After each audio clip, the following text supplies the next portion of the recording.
I'm going to keep the graphics set to low and see how well it performs, but I didn't limit the frames per second to see how well it does. So let us do a quick play.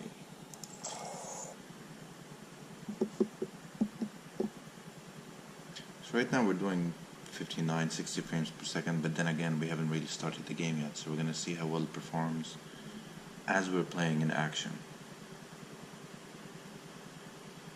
Remember, if you want to see how this looked on the 2016 i7 16 gig RAM MacBook Pro 13-inch, click on the card above and I'll show you how well it performs. You can compare if the video card was a good improvement or not.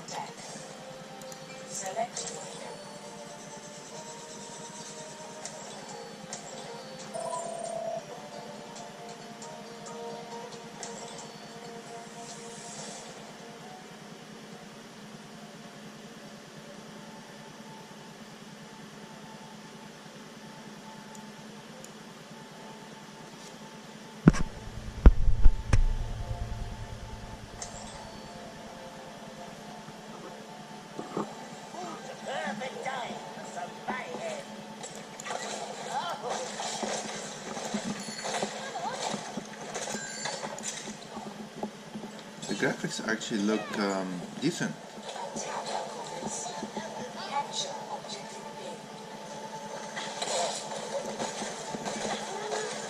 I'm doing around 48 frames per second. Remember, this is the default setting. As soon as you install the game, I only removed the limitation of 30 frames per second to regular display, and I'm getting 55, 60, 50 frames per second on average. Which I have to say is much better.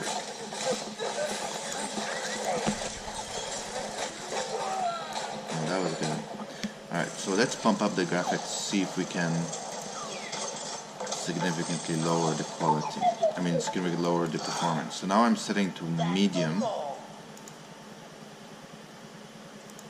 Now it's going to require me to restart. So we're going to do that now.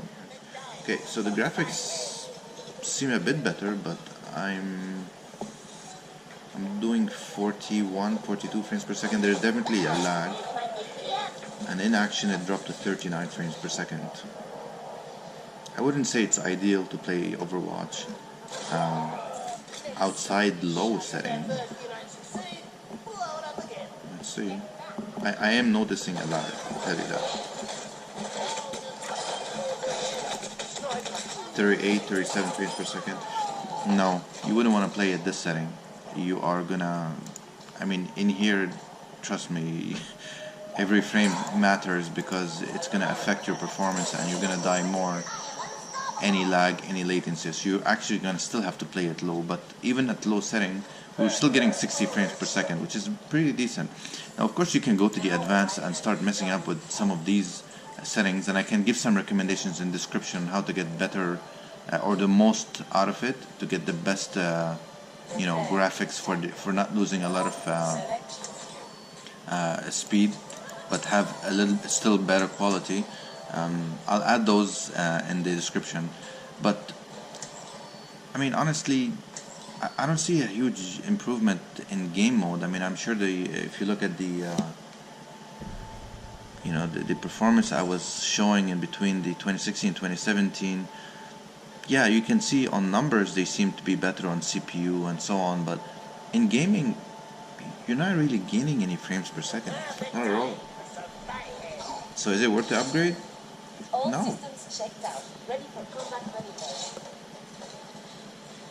Well, let's see if we can get more action in and see if it does make a difference. We have time. I'm going to play a little bit more with the setting.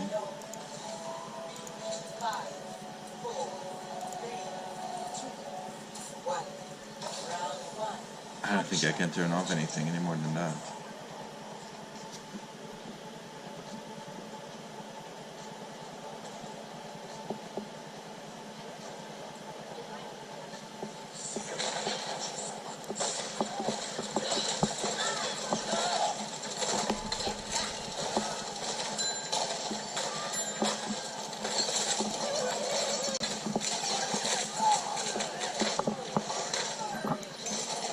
that was nice. So while there's action, you're doing about 40 frames per second. This is at medium. Remember, when we were doing at the low setting, we were getting around 60 frames per second, which is very playable. So you can absolutely play Overwatch on the new, well, actually even on the 2016 you can play very well on the low setting. But I wouldn't say you're gonna get the best performance for how much you're paying for this laptop.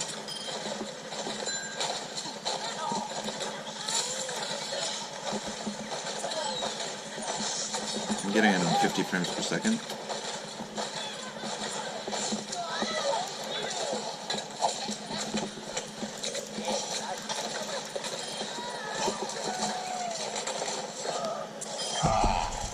And that's it. I hope this was helpful.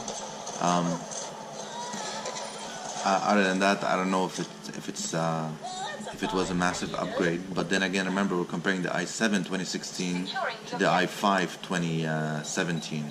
So I'm sure if we get the i7, comparing head to head, I'm sure we'll get better performance. But remember, it is quite expensive to upgrade to the i7. They don't come in at a reasonable price with Apple, unfortunately. Well, hope that was helpful, and hope that that makes you have a good decision. Good luck.